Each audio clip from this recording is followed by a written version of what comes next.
Chapter 5. Beast from Water. The tide was coming in, and there was only a narrow strip of firm beach between the water and the white, stumbling stuff near the palm terrace. Ralph chose the firm strip as a path because he needed to think, and only here could he follow his feet to move without having to watch them.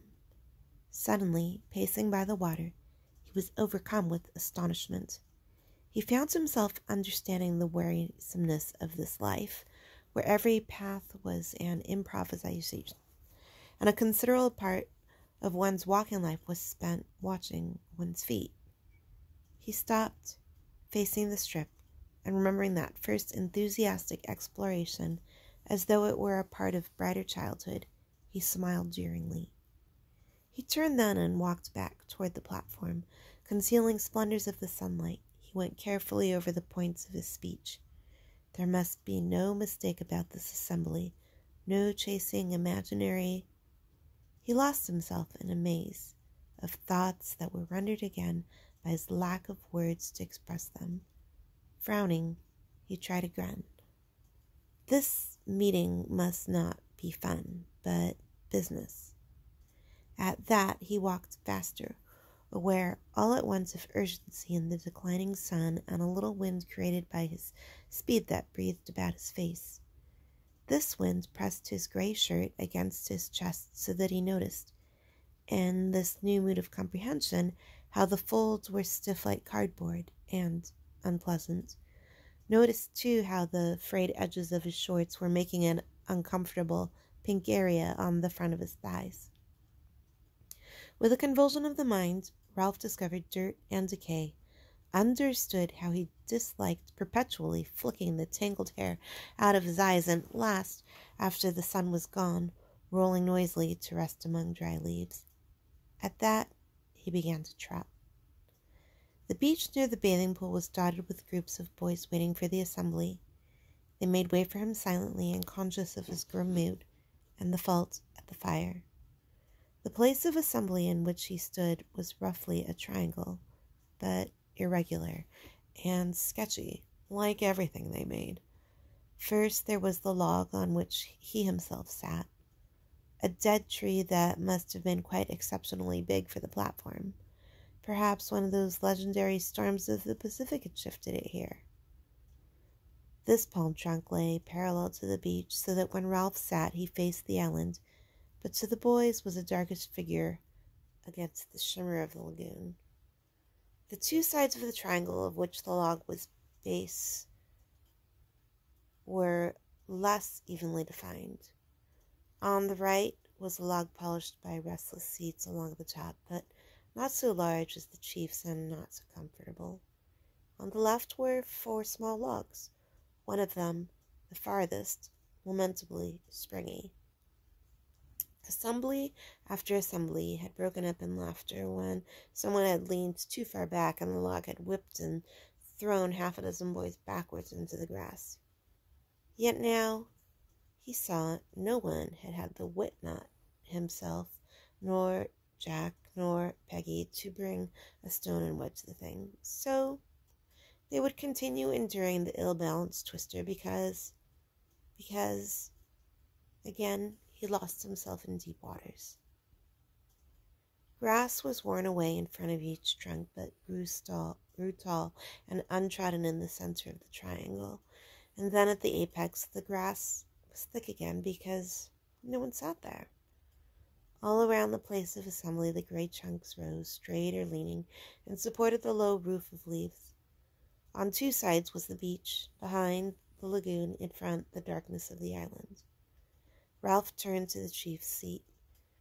They had never had an assembly as late before. That was why the place looked so different. Normally, the underside of the green roof was lit by a tangle of golden reflections, and their faces were lit upside down like, thought Ralph, when you hold an electric torch in your hands. But now the sun was slanting in at one side, so the shadows were where they ought to be. Again, he fell into that strange mood of speculation that was so foreign to him.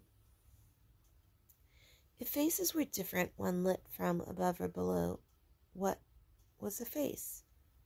What was anything? Ralph moved impatiently. The trouble was, if you were a chief, you had to think. You had to be wise. And then the occasion slipped by so that you had to grab at a decision. This made you think because thought was a valuable thing that got results. Only, decided Ralph as he faced the chief's seat, I can't think. Not like Piggy. Once more that evening, Ralph had to adjust his values. Piggy could think. He could go step by step inside that fat head of his. Only, Piggy was no chief. But Piggy, for all his ludicrous body, had brains. Ralph was a specialist in thought now, and could recognize thought in another. The sun in his eyes reminded him how time was passing, so he took down the conch from the tree and examined the surface. Exposure to the air had bleached the yellow and pink to near white and transparency. Ralph felt a kind of affectionate reverence for the conch, even though he had fished the thing out of the lagoon himself. He faced the place of assembly and put the conch to his lips, and the others were waiting for this came straight away. Those who were aware that a ship had passed the island while the fire was out were subdued by the thought of Ralph's anger, while those, including the little ones who did not know, were impressed by the general air of solemnity. The place of assembly filled quickly.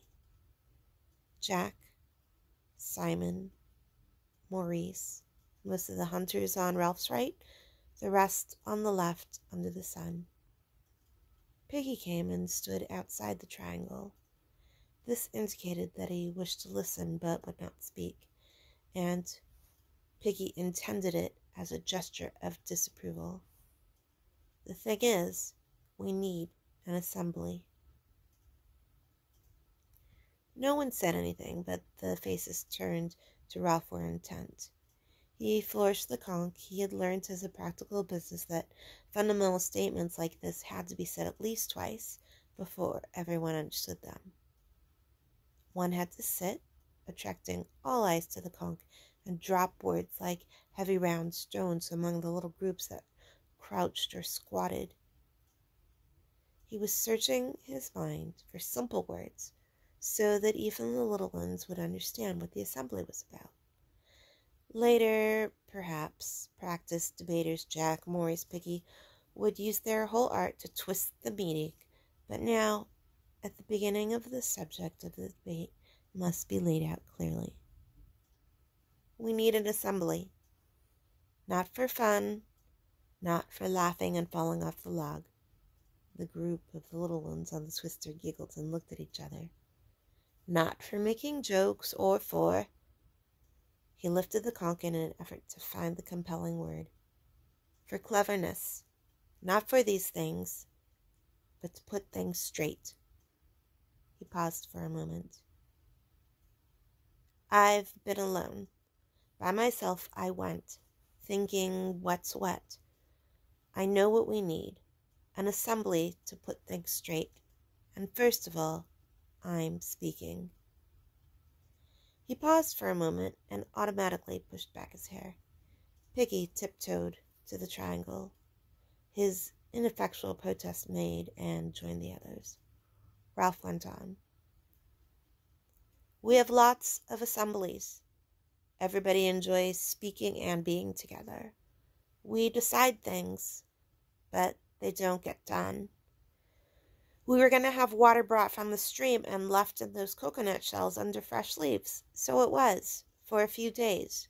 Now, there's no water. The shells are dry. People drink from the river. There was a murmur of assent. Now, not that there's anything wrong with drinking from the river.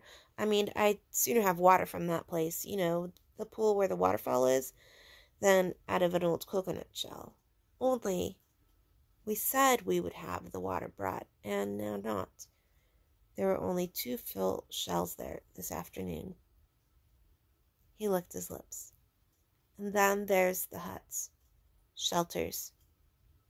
The murmur swelled again and died away. You mostly sleep in shelters. Tonight, except for Sam and Eric up by the fire, you'll all sleep there. Who built the shelters? Clamor rose at once. Everyone had built the shelters. Ralph had to wave the conch once more. Wait a minute, I mean, who built all three? We all built the first one. 4 of us, the second one.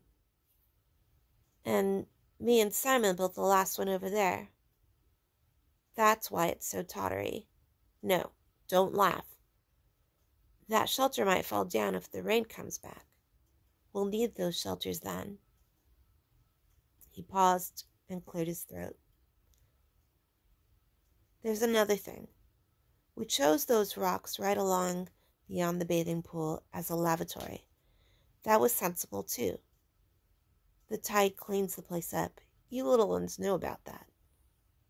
There were sniggers here and there and swift glances. Now, people seem to use them anywhere, even near the shelters and the platform. You little ones, when you're getting fruit, if you're taken short, the assembly roared. I said if you're taken short, you keep away from the fruit. That's dirty. Laughter rose again. I said that's dirty.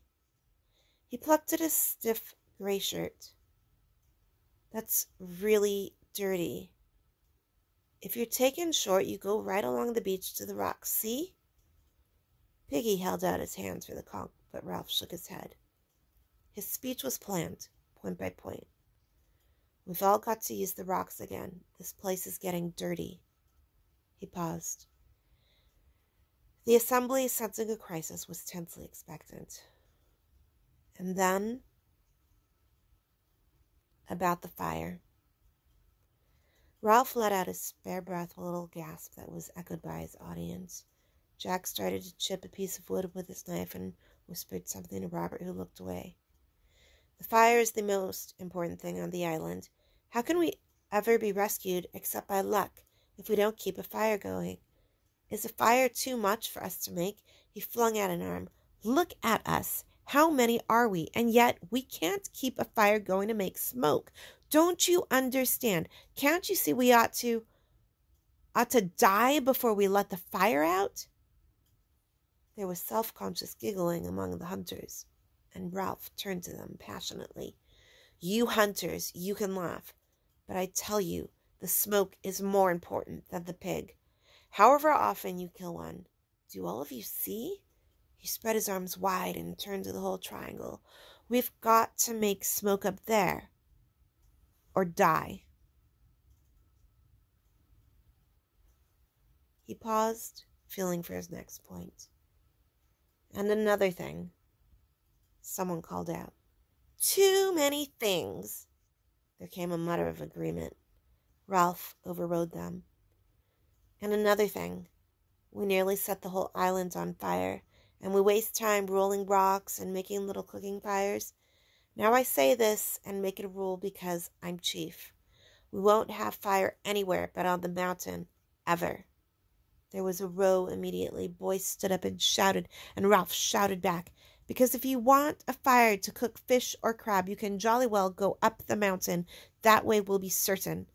Hands were reaching for the conch in the light of the setting sun. He held on, and he leapt on the trunk. All this I meant to say, and now I've said it. You voted me for chief. Now you do what I say. They quietly, slowly, and at last were seated again. Ralph dropped down and spoke in his ordinary voice. So remember, the rocks are for the lavatory. Keep the fire going and smoke showing as a signal. Don't take fire from the mountain. Take your food up there. Jack stood up, scowling in the gloom, and held out his hands. I haven't finished yet. But you've talked and talked. I've got the conch.